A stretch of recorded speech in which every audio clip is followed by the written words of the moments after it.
Muy buenas tardes para todos. Primero que todo quiero felicitar a la Junta Directiva de la Asociación Colombiana de Gastroenterología por este trabajo de webinars donde todos aprendemos tanto. Para mí realmente es un placer y un honor compartir este webinar con uno de los profesores más valiosos y más importantes de América, el doctor Henry Cohen, de quien hemos recibido tantas enseñanzas, sobre todo a nivel pedagógico con el Train the Trainers y muchos conocimientos de gastroenterología. He estado interesado en este tema desde hace aproximadamente un año donde tuve algún entrenamiento en la Universidad Internacional de Valencia. Y la primera vez que lo presenté, que fue en enero de este año, para justificar su presentación decía que el mundo está cambiando de una manera acelerada. ¿Y cómo son las cosas? 4 meses después tengo que decir que el mundo cambió para siempre. Nuevas tecnologías aparecen y esto genera nuevas formas de comunicar, de enseñar, de aprender, de prevenir, de tratar. Y esto genera un nuevo lenguaje que es universal y es muy importante que todos aprendamos este lenguaje. Es por eso que en los próximos 25 minutos hablaré sobre salud electrónica. Bienvenidos a la era postdigital. Voy a plantear inicialmente un escenario problema. Yo hacía en esa conferencia preguntas de estas que estoy poniendo aquí y realmente menos del 5% de la asistencia, que eran como unos 400, 500 personas, sabían qué consistía eHealth o salud electrónica o telesalud o teleconsulta o teleorientación, telemedicina, que son las tecnologías de la información y la comunicación. Hemos tenido que aprender sobre Webex, Hangout, Teams, y sabemos que la historia clínica electrónica es igual a la digital. Además, ¿tienen estos conceptos alguna aplicabilidad en gastroenterología? Y si la tienen, ¿cuál es su evidencia científica? ¿Y nuestras leyes qué dicen?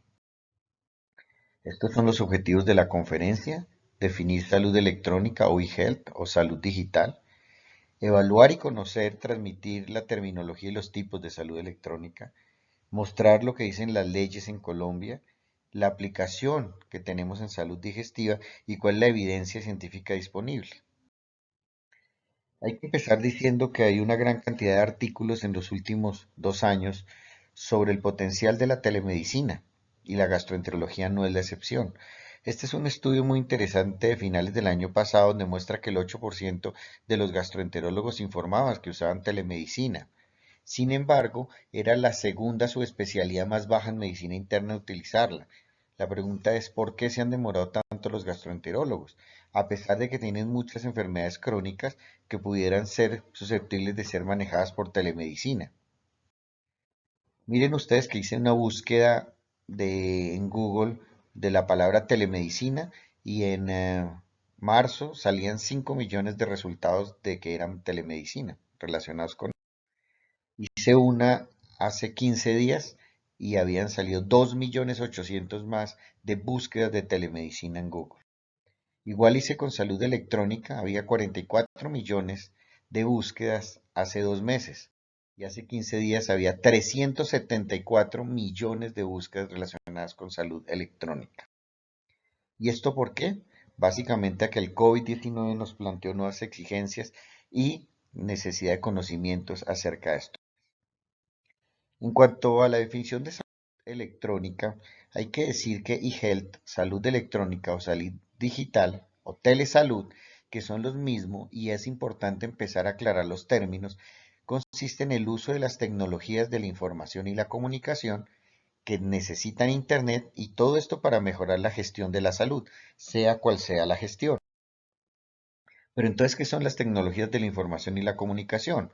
Son tecnologías que tienen herramientas que requieren del uso del Internet para mejorar esta gestión. Pueden ser celulares, pueden ser tablets, pueden ser computadores. Lo importante es que utilizan el Internet. Tenemos otro tipo de tecnología como el mHealth, que es salud móvil, que consiste en la misma práctica de la medicina utilizando estos dispositivos móviles como son los celulares y verán que tenemos ya muchas aplicaciones. La diferenciación de la terminología y de la salud electrónica es muy importante porque tendemos a confundir teleorientación, teleapoyo, teleconsulta, telemedicina y todos son completamente diferentes. Miren ustedes que desde el 2010 ya se viene regulando esto en Colombia y el 2019 en octubre salió la resolución que ven ustedes ahí el número 2654, donde se rige y se aclaran un poco de estas tecnologías. Miren ustedes que salud electrónica o e-health, que ya dije que necesitaban el uso de las tecnologías de la innovación y la comunicación, se divide en algunos subdivisiones. Tenemos por un lado que la salud electrónica o telesalud incluye la telemedicina, que es un punto diferente. También, por otro lado, aparece la teleeducación, que no es telemedicina, la teleorientación y el teleapoyo. Y veremos la diferencia entre ellos y la importancia de conocer cada uno de los términos. Entonces recordemos, telesalud incluye telemedicina y otras, no son lo mismo. La telemedicina es aquella actividad en la cual se interviene principalmente una relación médico-paciente o un grupo de medicina o sanitario que quiere ayudar en la salud de los pacientes. Hay cuatro tipos de telemedicina. Está la telemedicina sincrónica o interactiva, está la no interactiva o asincrónica, está la teleexperticia y está el telemonitoreo, como veremos aparte cada uno. Entonces vean ustedes que la telemedicina compromete cuatro grupos muy diferentes, donde no vemos ni el teleapoyo, ni la telesalud, ni la teleorientación. La teleconsulta o telemedicina sincrónica o interactiva es lo que estamos viendo mucho actualmente, donde hay una relación médico-paciente a través de una videollamada y en esta videollamada el médico decide si es suficiente o necesario esa comunicación o aporta algunos elementos adicionales como enviar medicina o atención domiciliaria o enviar al paciente al servicio de urgencias. Es decir, sirve de medio diagnóstico y de orientación. Miren ustedes un ejemplo de esto que nos ha tocado en los últimos días. Aquí a la izquierda veo un paciente que me envía los exámenes en una videoconferencia directa donde me está poniendo los exámenes en la pantalla y los estamos analizando conjuntamente. Un ejemplo de interactividad o sincronicidad. Al tiempo estamos en la consulta y al lado derecho vemos un paciente que me está contando el sitio del dolor y me toca aproximar algunas herramientas nuevas que no conocíamos, como decir, toques el sitio del dolor, hagamos una palpación profunda, pálpese la fosa ilíaca derecha y tratar de tener algunas ayudas para tratar de aproximar más el diagnóstico. Y yo me pregunto, ¿será que se tendrá que aprender o estamos llegando a la necesidad de aprender algunos conceptos de semiología virtual? La teleconsulta o telemedicina interactiva tiene unos elementos. Ya hablamos del paciente, ya hablamos del médico, pero también hay una cosa muy importante que no podemos olvidar, y es que estos sistemas requieren un sistema de historia clínica electrónica, que es la misma historia clínica digital. Y esto es necesario e importante porque los datos de este paciente no pueden quedar en el aire. Muchos con este desconocimiento de empezar rápidamente a atender pacientes por la pandemia no sabíamos dónde registrar los datos, las preguntas, muchos los hacían por chat, muchos por WhatsApp, pero ¿y todos estos datos dónde están? El paciente tiene el derecho en un momento dado de solicitar la información sobre lo que se recomendó y más si hay alguna formulación, porque esto puede generar algunas complicaciones o efectos adversos. También necesitamos un sistema o una herramienta de comunicación. Veamos nosotros que en Colombia ya hay una ley para la historia clínica electrónica. No existe actualmente. En Europa nos llevan muchos adelantos en este aspecto porque hay la posibilidad de consultar la historia clínica en la web y en cualquier institución o clínica podrían consultarla. En Colombia se acaba de firmar, pero se dio un plazo de 5 años para tener esa historia clínica de los pacientes y poderla consultar en cualquier institución. Vean ustedes que dentro de los artículos de las leyes también nos hablan de las plataformas tecnológicas para hacer la telesalud, pero deben tener unas recomendaciones. Y es muy importante, como veremos y como hemos visto también muchos problemas acerca de la seguridad. Deben ser plataformas seguras, privadas, la privacidad es un derecho del paciente, confiables, y una cosa nueva, que es una palabra que surge y que es la interoperabilidad. ¿Qué es eso? La interoperabilidad de los sistemas de salud es la capacidad que tienen los diferentes sistemas de la tecnología de información y la comunicación de aplicaciones de software de comunicarse e intercambiar datos, con la idea de que sirvan entre ellas para que se puedan utilizar y haya una buena comunicación. Entonces, debe haber registrado dentro de esta comunicación en las plataformas una autorización por parte del usuario. Es importante que cuando hagamos la IC telemedicina o una teleconsulta, el paciente esté de acuerdo y firme, o por lo menos quede registrado en el sitio donde llevamos la copia, que el paciente autoriza esta relación médico-paciente virtual. También debe haber una identificación por parte del médico, igual por parte del paciente, para que sepamos cuál es el médico y cuál es el paciente y esté clara esa comunicación. Debe haber, como dije ahorita, de nuevo, reitero, la protección de datos. Vean ustedes que aquí tengo muchas marcas de muchos portales que ya muchos de ustedes han utilizado y se les ha vuelto famosos. Aquí tenemos Skype, el WhatsApp, el Google Hangouts, el Google Meet, la G Suite, el Cisco Webex y Teams. Interrogo mucho Zoom porque ya hemos tenido muchos problemas. Ustedes saben que ha tenido muchas demandas por parte de seguridad y confiabilidad, pero es una que se está utilizando y por ser tan amigable se está utilizando mucho y lo llamamos la atención. Hemos tenido problemas en algunos webinares donde la seguridad realmente es inadecuada.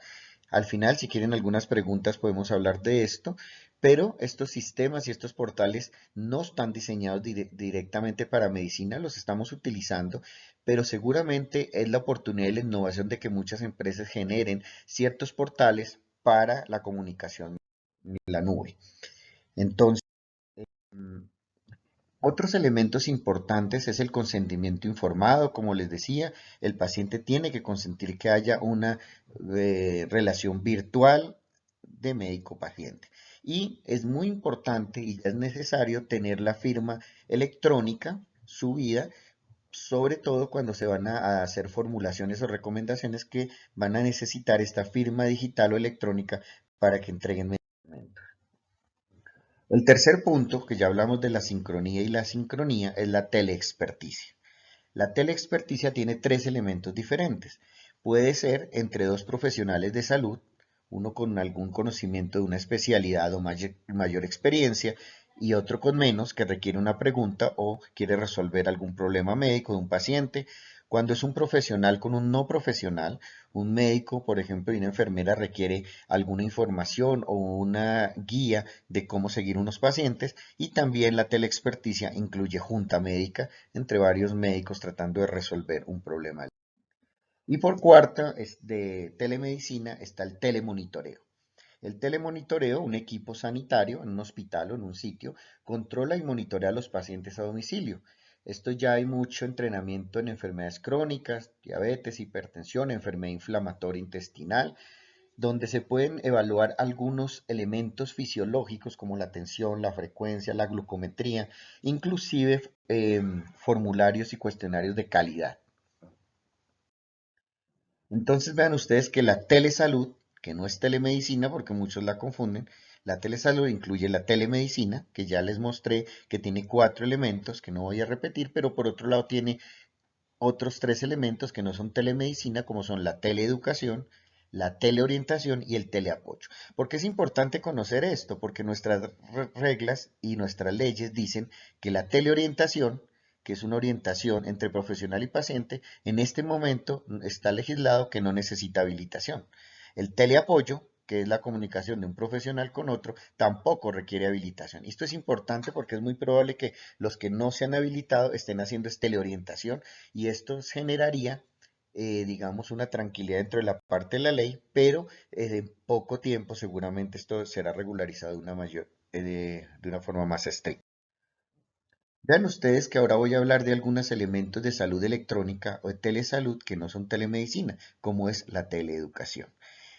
La educación médica ha tenido un crecimiento exponencial a través de estos métodos. Vean ustedes que este es un ejemplo, los webinars, seminarios realizados y transmitidos por internet que tienen muchas ventajas. el hecho de no tener el desplazamiento, el hecho de que ya muchos tienen chat, pero también tienen unas reglas a cumplir y tenemos que irlas aprendiendo y que las estamos aprendiendo. También hay charlas de cómo hacer mejores webinars, inclusive ya estamos viendo expertos que están saliendo en el tema a explicar y enseñar cómo debería ser un webinar para hacerlos cada vez mejor. Tenemos otras como Masterclass, que son clases magistrales. Les mostraré un ejemplo de lo que estamos haciendo nosotros, profesores, donde puede haber una asistencia masiva, inclusive nacional e internacional, y también la biblioteca virtual, que son las conferencias digitales que ya les mostraré. Aquí vemos ejemplos de webinars de la Asociación Colombiana de Gastroenterología, de la ASGE, de la OPGE, donde son ejemplos de lo que está diciendo. Aquí muestro unos ejemplos de lo que estamos haciendo en la Fundación Universitaria Sanitas. Desde hace un año aproximadamente, los masterclass, creamos clases magistrales donde los profesores enseñan a los estudiantes sobre una clase en especial, es una clase magistral, pueden asistir otros docentes que pueden ser comentaristas y residentes, fellows, estudiantes y tiene una gran oportunidad de aprender. También tenemos la biblioteca virtual que estamos haciendo en la Fundación Universitaria Sanitas, donde todas aquellas actividades de residentes y fellows quedan registradas en nuestra biblioteca virtual con la idea de que las puedan volver a consultar y trabajar sobre esas conferencias y perfeccionarlas o hacer. También otra clase de medicina que estamos haciendo es la bitácora electrónica, que venimos manejando de manera escrita, pero que de un año para acá lo hemos estado haciendo de manera electrónica con mHealth, salud de móvil, en el cual el fellow trata de anotar todas sus competencias. Esto se genera a unas gráficas y nos está mostrando una retroalimentación de cuáles son y cómo van las competencias del residente. El 12 de abril del 2020, debido a la pandemia, hubo cambios por ahora importantes autorizando de que se habiliten más rápidamente y que se autoricen estas tipos de tecnologías y estos tipos de telesalud o salud electrónica con la idea de favorecer a la población y mantener el tratamiento. Así vemos como algunas de las plataformas tecnológicas han tenido que ser utilizadas de una manera rápida y aprender todos estos elementos. El último de los objetivos es, ¿cuál es la evidencia científica en gastroenterología?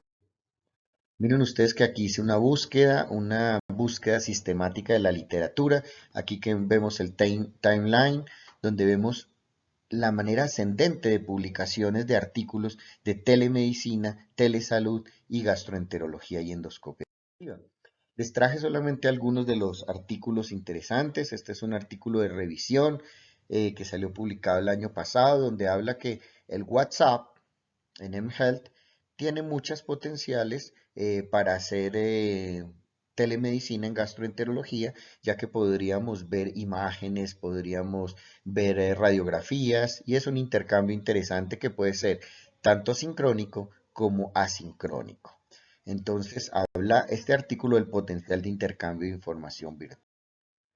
Aquí tenemos otro artículo publicado este año que está en prensa, donde nos habla de que debido a la pandemia sin precedentes se ha impulsado la telemedicina y que es muy importante que aprendamos sobre ella y que hagamos educación sobre qué es salud electrónica y telemedicina. Y llama la atención y hace un comentario interesante que al regresar a tiempos probablemente normales, no nos olvidemos de algo que me gusta, como lo dice, un cóctel delicioso entre la presencialidad y la virtualidad. Es decir, este artículo mezcla la virtualidad con la presencialidad y nos dice que tenemos que aprender ambas cosas y no abandonarlas. Otro estudio de Gastroenterology and Hepatology evalúa el costo-efectividad de la telemedicina en enfermedad inflamatoria intestinal. Es un artículo muy interesante donde hacen un ensayo clínico y aleatorizan dos grupos de pacientes, unos básicamente por telemedicina de seguimiento de enfermedad inflamatoria intestinal y el otro con asistencia a los hospitales en Holanda. Y lo que vemos es que el resultado con telemedicina es mucho menos costoso, de una manera significativa, más o menos $547 contra $1.029, más o menos la mitad, es el costo de no asistir al hospital y hacer un seguimiento por telemedicina. Y entonces este artículo nos dice que hay estudios de costo-efectividad a favor de telemedicina, sobre todo en enfermedad inflamatoria intestinal. Este es otro artículo, también reciente, de toda la cantidad de artículos que estamos recibiendo este año, sin revisiones estrictas aún, donde nos dice que la telemedicina da un valor agregado al paciente de gastroenterología. Aquí tenemos un artículo del World Journal of Gastroenterology, un ensayo clínico, también en enfermedad inflamatoria intestinal, donde hacen dos estrategias de telemedicina. Uno lo hacen básicamente haciendo una telemedicina libre demanda del paciente con enfermedad inflamatoria intestinal y el otro lo hacen con un control cada 3 meses, comparando si es mejor hacer un seguimiento con determinado tiempo o una utilización a libre demanda. Lo que nos muestra es que ambos modelos son costo-beneficio, son interesantes y se pueden utilizar tanto de vigilancia programada como a libre demanda en enfermedad inflamatoria intestinal. Vean ustedes este otro artículo publicado hace 2 años sobre la telemedicina y la revisión sistemática de la literatura. Esta es una revisión sistemática de la literatura hasta el 2018 donde evalúan todos los trabajos que habían y lo que sí se puede encontrar es que la telemedicina móvil o mHealth puede ser efectiva y puede servir de una manera interesante en todas las patologías gastrointestinal y mejoran la calidad de vida. Sin embargo, cuando uno hace el análisis más profundo de este trabajo, encuentra una gran heterogeneidad entre los estudios y una de las propuestas es que se planteen de una manera más homogénea los estudios y las investigaciones en salud electrónica en enfermedades digestivas. Aquí tenemos un trabajo también muy interesante de la telemedicina para pacientes con enfermedad inflamatoria intestinal, pero en un aspecto psicológico como es la depresión. Y miren ustedes cómo este artículo muestra que mHealth a través de celular no mejora los síntomas depresivos en enfermedad inflamatoria intestinal. Y este lo traje para mostrar que no podemos abandonar la presencialidad, que es necesario y que muchos de los aspectos psicológicos también deben ser manejados en una manera más directa, que no todo puede ser telemedicina. Aquí encontramos un tipo de salud electrónica donde evalúan un programa de colonoscopia y en la preparación de los pacientes, aparte de darles la preparación adecuada, les hacen una vigilancia y un seguimiento a través de celular con mHealth y muestran que al final, cuando evalúan los pacientes, con las instrucciones digitales preprocedimiento a través del celular, mejoran la eficiencia porque los pacientes es menos la cantidad de cancelaciones y además hay una satisfacción posterior a la colonoscopia por el acercamiento. ¿Qué hemos hecho en Colombia? Aquí traigo un trabajo que está en prensa que se denomina Mejoría de la calidad de la preparación de colonoscopia por medio de un video educativo, un ensayo clínico aleatorizado que hicimos en la Clínica Universitaria Colombia, en la Clínica Reina Sofía, donde lo que hicimos fue básicamente dar a todos los pacientes la preparación escrita convencional, pero se aleatorizó en dos grupos. Un grupo recibió además una información a través de internet donde se metía, veía un video de 9 minutos donde informaba que era una colonoscopia y la preparación, y el otro grupo pues no sabía ni siquiera la existencia del video. Lo que nos mostró cuando hicimos el ensayo clínico en una comparación de medias de Boston es que el grupo que vio el video tenía un Boston media de Boston de 8.16 comparado con el grupo que no vio el video en la preparación un Boston de 6.75. Miren ustedes que esto de una P de 0.00001, lo cual muestra una diferencia realmente significativa e importante de utilizar la salud electrónica como complementaria a las indicaciones durante el consultorio. Veamos nosotros que también evaluamos como segundo objetivo o segundo desenlace la comparación de la proporción de detección de adenomas. En el grupo que vio el video se encontró 28% de adenomas con respecto al 21% de porcentaje de adenomas encontrados en el grupo que no vio el video. A pesar de que hay una diferencia de 7 puntos, cuando lo hicimos, que esto fue en Epidat, no encontramos una diferencia significativa. Y esto puede ser por la muestra que es pequeña o porque realmente la diferencia no existe. En conclusión de este trabajo, la visualización de un video educativo mejora de manera significativa la calidad de la preparación de la colonoscopia medida a través de la escala de Boston, pero no mejora la detección de ADN. Miren ustedes este trabajo que quise resaltar. El mes pasado sacamos un suplemento de la Revista Colombiana de Gastroenterología de solamente coronavirus y sistema digestivo.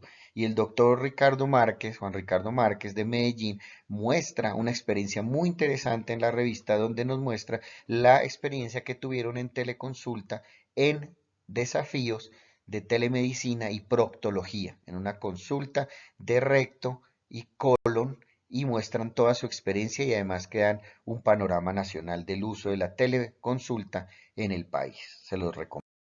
Aquí vemos una parte más de ese trabajo publicado el mes pasado en la revista colombiana en nuestro suplemento. Pero en la vida, como siempre hay que evaluar, nos enseñaba el profesor Cohen de qué cosas hizo bien y qué cosas debe mejorar. Y esto también tiene uno que recordar que hay beneficios y riesgos.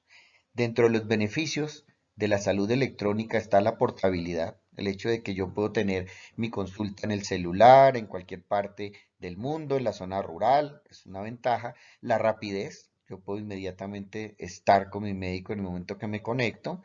La comodidad para muchas personas que no necesitan desplazamiento y en estas épocas de pandemia la seguridad de la población para que no sea expuesta. Pero ojo, también tiene riesgos. Es imposible reemplazar la relación médico-paciente cercana y es un error y puede ser difícil cambiar esto. Disminuye la comunicación completa porque no se está en un espacio adecuado para generar esa comunicación. Hay que tener mucho cuidado con la confidencialidad y la intimidad de los pacientes. También tenemos una incertidumbre legal aún en el mundo. He asistido a muchos webinares de salud electrónica y esta incertidumbre es en todos los países. La jurisdicción es una pregunta. ¿Será que si yo trabajo en Colombia puedo tratar un paciente en Uruguay? ¿Puedo tratar un paciente en Brasil? Y esto es una pregunta que todavía no ha sido contestada. Y esta clase de cosas se van a empezar a dar. La remuneración. ¿Cómo se va a pagar esto? Algunas empresas afortunadamente están pagando más. Otras rebajaron el pago asumiendo que no hay un examen físico. Y esto hay que tenerlo muy claro y esto hay que legalizarlo bien. Y la precarización de la atención de la medicina, lo que algunos llaman uberización. Es decir, se están creando ya empresas donde están contratando de manera inadecuada y a costos bajos y de una manera no siguiendo unas reglas adecuadas, mucha cantidad de médicos para que hagan una atención.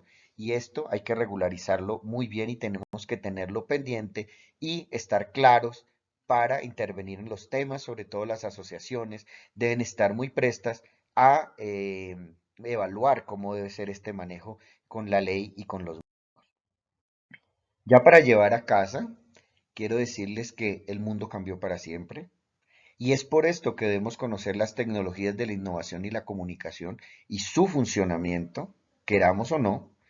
Debemos conocer la terminología claramente de la salud electrónica y su diferenciación. Debemos conocer la reglamentación nacional de telemedicina y telesalud en general. La gastroenterología y la endoscopia son parte de este cambio y esto hace que yo hubiera llamado a esta conferencia la era postdigital comenzó. Y se conoce la era postdigital no el hecho de que ya no se va a utilizar digitalización, sino el hecho de que todos tenemos que utilizar digitalización y tenemos que conocer virtualidad y tecnologías de información y la comunicación. Es importante complementar los modelos presenciales hipocráticos con los virtuales y voy a repetir por quinta vez, debemos tener seguridad y ofrecer al paciente confidencialidad, privacidad y debe haber interoperabilidad para la comunicación de todos estos. Y para terminar, quiero recordarles que no debe haber tecnofobia, pero tampoco debe haber tecnoapego. Muchas gracias.